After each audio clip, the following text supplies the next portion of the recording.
Le président de la République a la semaine écoulée tenu une séance de travail avec le Premier ministre Rose Cristiano Soukara Ponda et quelques membres du gouvernement. Il s'est agi pour Ali Bongo Ondimba de tirer la sonnette d'alarme devant la situation sanitaire préoccupante du pays qui connaît ces temps derniers une hausse des cas de contamination au Covid-19 qui fait courir le risque de saturation des hôpitaux. Devant la virulence de la troisième vague à laquelle le Gabon fait actuellement face, le chef de l'État pourrait, si la courbe ne baisse pas, instruire le gouvernement d'adopter des mesures de riposte plus restrictives ou plus strictes, qui seraient par exemple l'instauration d'une vaccination de masse. Ali Bongo Ondimba reste farouchement attaché à son idée de combattre coûte que coûte la pandémie qui, a-t-il coutume de rappeler, crée des désastres sur les plans humains et économiques. Le président de la République a également effectué la semaine écoulée une visite à Londres où il s'est, à l'invitation du prince Charles, rendu au Kew Gardens, près de la capitale britannique.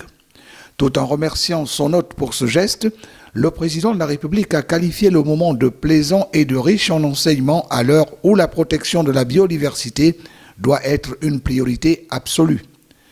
En effet, un travail remarquable est effectué par Kew Gardens pour la préservation du patrimoine naturel au bénéfice des générations actuelles et futures. C'est conscient de cela que le chef de l'État, qui prend en compte le fait que de la non-observation de ce principe découlent souvent des drames humains et des catastrophes économiques, a rappelé que le changement climatique a des répercussions majeures sur le patrimoine naturel. Autre fait marquant de la semaine écoulée du chef de l'État, les progrès enregistrés par la zone économique à régime privilégié de Nkok, née de son initiative,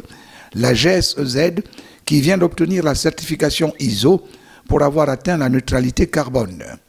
Une première en Afrique qui confirme que le Gabon, sous la houlette d'Ali Bongo Ondimba, est l'un des pays qui sont à la pointe dans le domaine de la lutte contre les changements climatiques.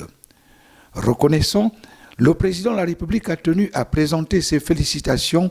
à toutes et tous ceux qui ont travaillé d'arrache-pied pour parvenir à ce formidable résultat,